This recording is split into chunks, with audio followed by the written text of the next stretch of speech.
Major funding for Carolina Business Review is provided by Grant Thornton, an international accounting, tax, and business advisory organization dedicated to serving middle-market companies. Grant Thornton, a passion for the business of accounting. Novant Health, including Presbyterian in Charlotte and Forsyth in Winston-Salem, are affiliate heart hospitals of the Cleveland Clinic, consistently ranked #1 in the nation for heart care. Blue Cross and Blue Shield of South Carolina, proudly serving South Carolinians since 1946. And by Sonoco, a global manufacturer of consumer and industrial packaging products and provider of packaging services with more than 300 operations in 35 countries. It is always a good time to gauge how our region is faring from an economic development and a workforce point of view, especially given the distinctive situation of rising unemployment in the Carolinas, and yet many employers complain of not being able to find qualified workers. How does that work, and how does that square?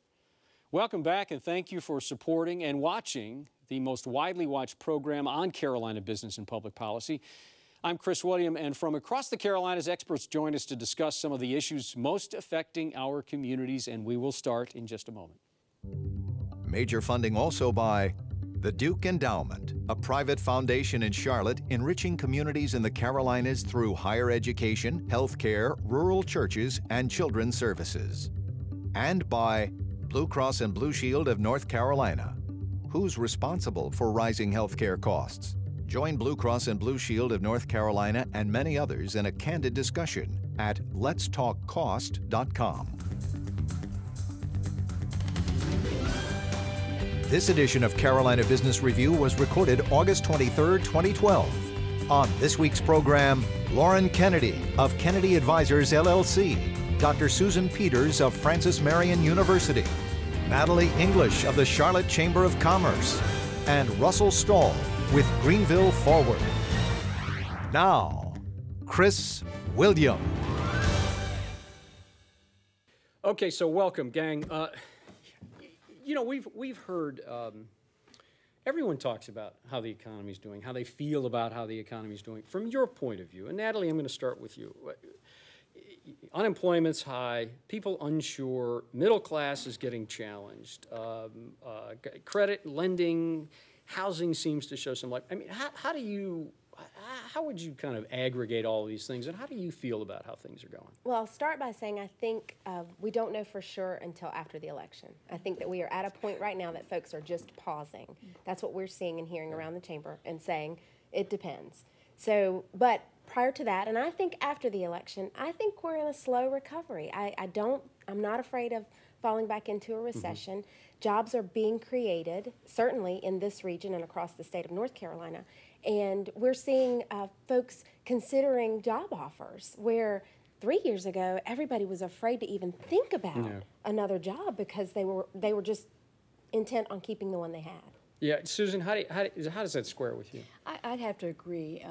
I tend to be a little bit on the optimistic side. I think we're moving forward. It's not maybe as fast as we'd like to see it, but I think we're going in the right direction. Yeah, Loren? Yeah, I would agree with that. You know, I come at it from the point of view of a site consultant looking for companies that are looking to expand or move. And so it's been light the last couple of years. But I must say in the last year, projects are coming up, including one, by the way, that would be 200 jobs for a Chinese company building a $270 million plant. So from my point of view, that's really exciing. And, is this a project that you're working on or that you know of that's kind of hanging out I'm there? working on. Okay. You want to give us the details of that? I asked that kind of rhetorically. Very good, yeah. Russell, what do you see? Well, and we're very optimistic as well. In the upstate, we've been a little bit insulated from some of the downturn. We were named as one of the best places to weather the economic storm. And we've been able to diversify our economy, so we're no longer reliant on textiles anymore. And we've seen a lot of growth in especially the small business sector, where there's some caution, but we're still very optimistic about where we're going. You know, in the fact, you know, funny to hear you say that, Russell. You talk about we're not relying on the textile manufacturing or the old line textile manufacturing as we knew it. You know, the fact that you even have to say that almost is kind of a downer, if you will, because the Carolinas have been past that for a while. But I want to come back to something else, and specific to Greenville. I would say Loren up in your neck of the woods in Durham have done a great job. Charlotte in downtown, Columbia, Florence. Here, let's talk about urban centers for just a second. And all I can say about Greenville is wow. And I don't want to be overly optimistic or a bit of a Pollyanna, but this is, I mean, this really is a pretty amazing transformation for what had been a challenging economy in the upstate. How has that happened?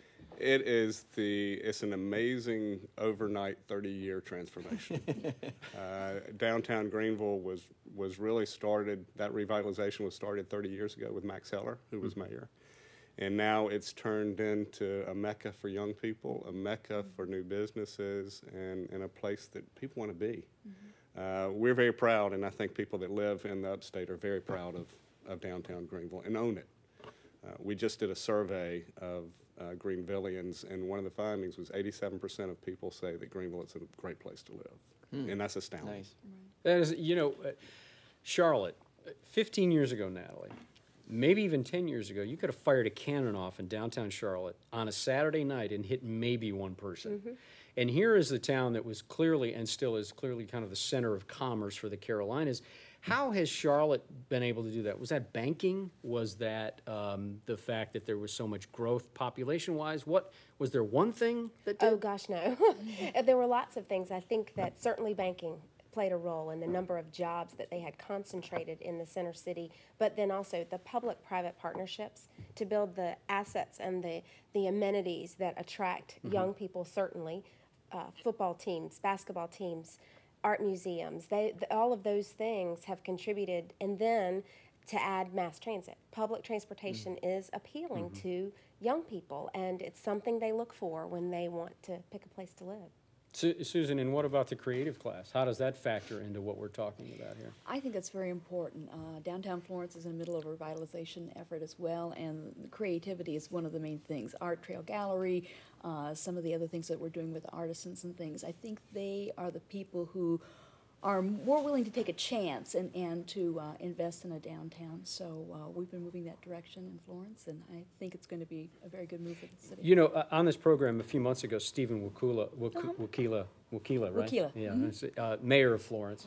I mean, here's a young guy who is just enthusiastic about being alive, and does it take not having traditional politicos in charge for that to happen in an urban center? I would say there's never a one-size-fits-all. I think for Florence, this has been very good to revitalize the young people. Like many small more rural areas, you know, we get the flight. Oh, how soon can I get out of Florence? You know, looking for a job. I'll take the job here, but I'm looking. Right. So I think, you know, that really helps re-energize the people and know, yes, that Florence is a place for young people, and we are trying to work for that. And so I think he's a good face to have out there for what we're trying to do. And Loren, what was the magic in Durham? How did that happen? Yeah, I agree with these comments. I think both of you are right on about what happens. From my perspective, I represent corporations, and I have a special appreciation for CEOs that have some broader interest than just the company profits. I happen to have been the consultant on the American Tobacco Project 10 years ago, and that was the catalyst that has turned Durham, downtown Durham, into some place to go as opposed to some place to avoid. And but that was Mr. Goodman from Capital Broadcasting. He's the man who invested about $2 million before we could put the public-private partnership together. So he stuck his neck way out to try and redevelop downtown Durham. And there was a man here in Charlotte, wasn't there? I forget his name. Hugh McCall. McCall. he was the one that he started it, don't you think? Yes, I do. So I look for those executives that have that. You know, that's interesting. American Tobacco, it wasn't long ago, beginning of the year, I was staying in downtown Durham at the Marriott and asked a friend of mine who lives in Durham, where can I go that I'll be safe? You know, let me just blatantly say that. Where can I go that I'll be safe, not from crime, but where can I go that I know it'll be okay and I'll have fun and it'll be a good place to be? And he said, well, clearly you haven't been to Durham because downtown Durham is that way now. How did a mature white guy who's been around forever, how did he drive that? Well, is it just about the way Goodman is, or was there some other element outside of it? Well, it's jobs and people.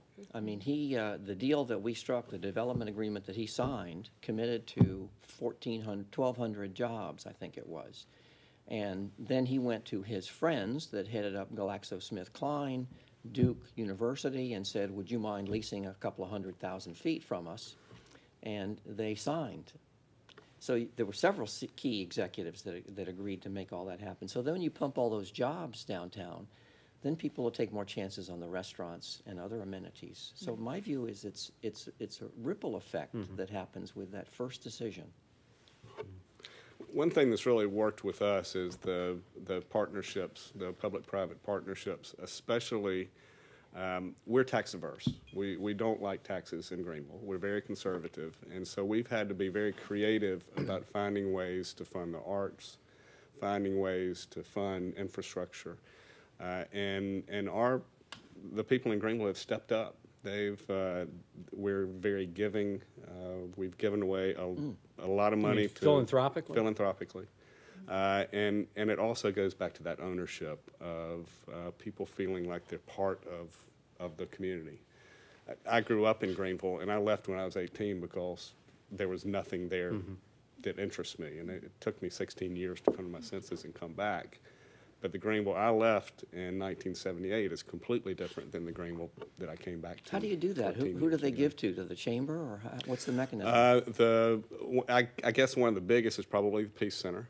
The Peace Center for Performing Arts. It's one of the, in my opinion, one of the finest arts facilities in the country, and we're just very, very philanthropic in Greenville. You know, Michael Reardon from Greenville Hospital System was on this program talking about the trail, the health trail. Absolutely. What is it, the swamp? It's the GHS Swamp Rabbit Trail. Swamp Rabbit Trail. Is there?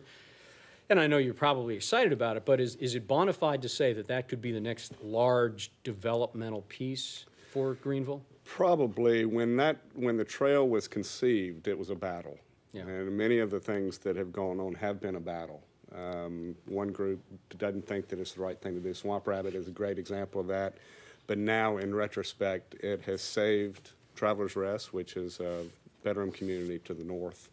And I think you're going to see a great deal of the development happen around the Swamp Rabbit Trail, which is a converted rail line. Which goes back to something you said about public transportation is kind of critical. I also want to come back to something you said, Natalie. You said, you know, everybody's on hold. We're not going to say anything until after the election, and rightly so. You get out over the end of your skis on this one, and you can be wrong. And let's talk about that for a second, and I'd like you all to weigh in on this. You know, if the Republicans, if there ends up being a split Senate and the Republicans win the White House, then it's going to be a Republican-controlled, at least higher house in Congress. If the Democrats win, you know, ACA, Affordable Care Act, and many other things, and it's going to go another way. If we don't get this budget under control, or we get over the deficit cliff, you know, how do you, Natalie, how do you model, and not just in the Charlotte Chamber, but when you talk to others in the state, when you talk to government relation experts and those who are waiting and watching, as you said, how do you model, okay, we're going to be prepared to go this way, or we're going to be prepared to go this way? What is the modeling in your head here? Wow, you know, it requires a lot of conversations, and we're seeing with some of our projects, companies in the financial services sector saying their increased investments or growth in jobs depend significantly on who's in the White House next term. But then on the other hand, we have members who invest high at a $5,000 level for us who are reconsidering whether they can even afford that, depending on who runs the State House and Senate or Congress. And so it requires a lot of conversations with people to understand what is motivating them from an issues perspective. And I tell people all the time I'm about this deep and this wide on issues. And so I rely a lot on people like you all who do what you do specifically to share information so that we can even think about. And modeling is almost out of the question for me. Spending so much time trying to keep up with what's happening in the elections and counting in the different scenarios, that the thought of, okay, then what happens hasn't even gotten to me yet. So, Susan, when it comes to policy, again, this modeling question, how do you how do you plan for this way in your curriculum, or this way in your conversations with public policy leaders? What do you think? Well, the truth of the matter is that both sides do have some things that are going to help business. Different sorts of mechanisms.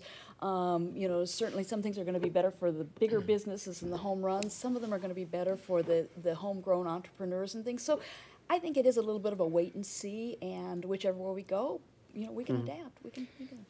NBC Wall Street Journal poll released in mid-August came out with the pretty, not surprising, but still almost breathtaking number that 82% of America does not approve of the job that Congress has been doing. It's as long as that poll has been in existence, that's the lowest number, worst approval rating. You're nodding your head, Loren, with a smile here.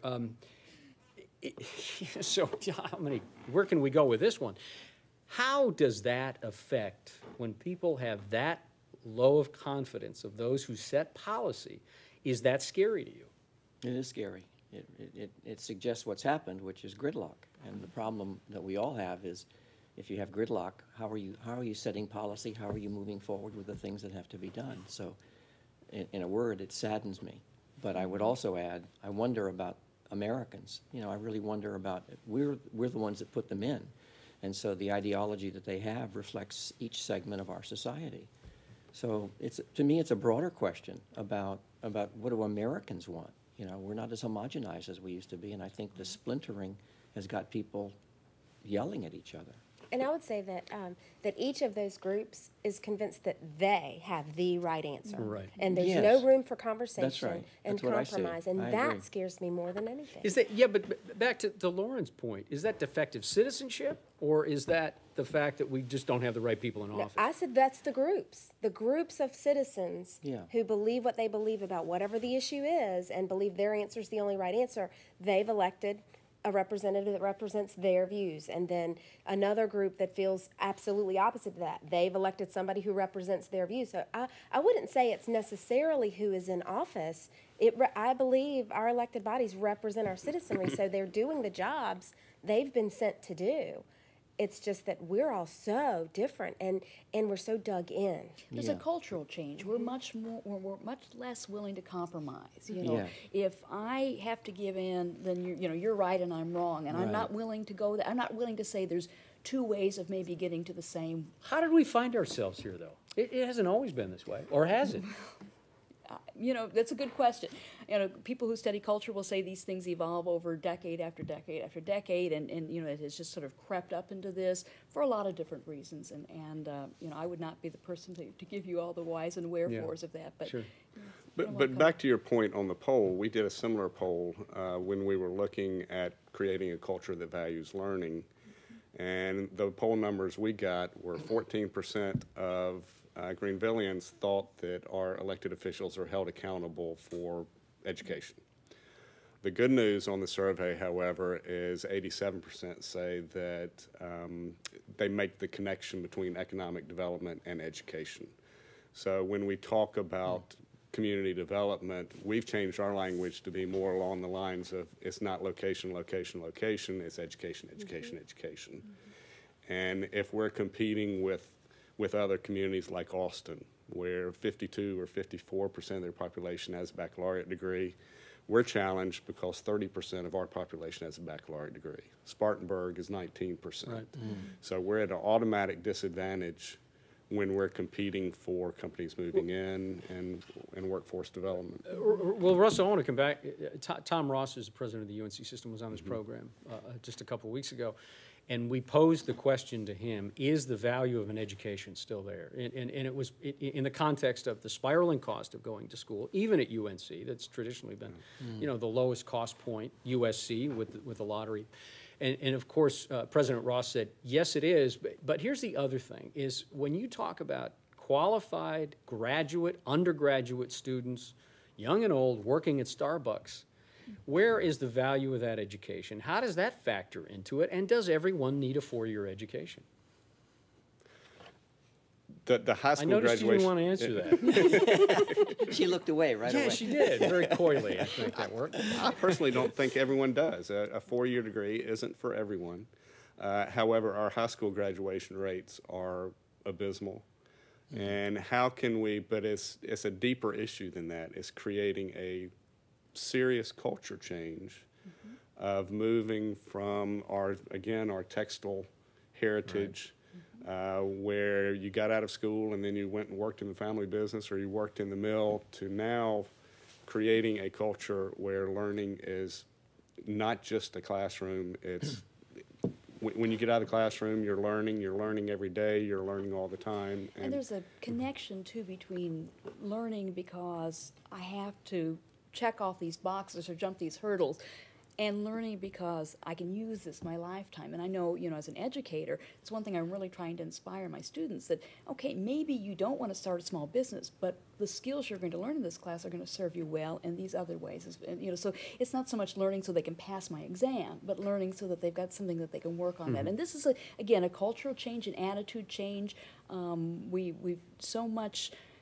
I always talk about how the school systems in some ways beats out a lot of the creativity, color in the lines and do it this way, that we don't allow for people to really to think. And so they get up into college or into their jobs and we're saying, okay, be creative and think, and they're not really responding. So there's a lot of layers to this onion of education that need to be kind of examined. I have another slant on it, which I haven't heard mentioned from these comments, and that is, I've seen some companies, and I've seen state economic development laws in our state that are unfavorable to blue-collar workers. So it's almost as if, on the one hand, we say we want to get everybody an education, but not everybody is cut out for a college education. High school, I like the idea of getting them finished through high school, Right. but there is an opportunity for us to try and train people for the trades, and I don't see a lot of evidence of that happening. And my reluctance in answering the question was how it was phrased. And I agree that we have technical trade jobs that need to be filled that make a lot of money. Yeah. But my fear is that we will presume from where a child comes should determine that. And we cannot do that. Okay, well, we could really go down this road, but 3 minutes, I want to bring the education piece back to a very unique situation. Natalie, I'm going to stay with you on this. The chambers of commerce across North and South Carolina have all said, on this program and in other places, that there is there's a dichotomy going on. We have high unemployment rate, but we have a whole bunch of people that can't find qualified workers. Is that to the point of the education piece, or is there some other issue going on here? If we've got 9.6% of people unemployed in the Carolinas on average, why can't they be placed? It's a combination. In some cases, the jobs are so specialized, they require very specific training. And we have to work with business, has to work with our education institutions to ensure that we're providing that. On the other hand, as we are introducing technology in education and trying to reach children where they are today, we have to ensure that we don't lose sight of those soft skills like creativity, like collaboration, like team building and teamwork, so that when they come out, because that's some of the things we're hearing folks who graduate are not ready to participate in those kinds of activities because they've been so focused on the learning and the checking the boxes that they haven't gotten. And go I was ahead. going to say, and the opposite thing is are the jobs there? I mean, if you're unemployed, is it because you don't have the right skill, or is it because there aren't jobs there to hire? But where's the you? creative thinking of somebody that's unemployed that says, I'm not qualified in that, but I'd like to learn how? Is it that they don't have the time to do it? They don't have the money to invest in? Money, they don't know where to go. Yeah. Sometimes I see a lot of people who just don't know where to start on a lot of things. And so, maybe I'll start a business, maybe I'll do this, and they need some guidance. They need people to come to that they can talk to and say, okay, where do I do now? But there's also an issue about is the option there in the schools? For example, In primary or higher ed? and all the way through. Where in the path of education of our youngsters do we help them steer themselves? Isn't there a decision somewhere along the way about what this person has for aptitudes and ability? My answer is no. And for example, one reason I know that is that the universities that I've been meeting with lately to find out if they have something for the trades, some place where they teach them the trades, teach them how to make things, the answer is largely no.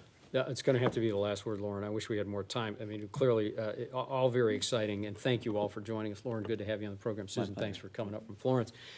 Russell, good to see you. Please come back. And Natalie, you're the reigning ballroom queen at the YMCA's in Charlotte. Are you going to continue that? I have to perform again this year, yes. Okay. You heard it. Until next week. Good night. I'm Chris.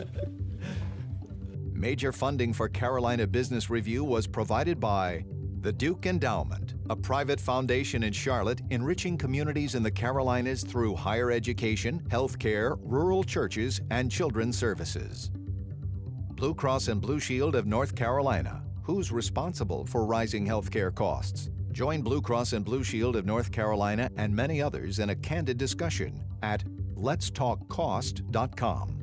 Grant Thornton, an international accounting, tax, and business advisory organization dedicated to serving middle-market companies. Grant Thornton, a passion for the business of accounting.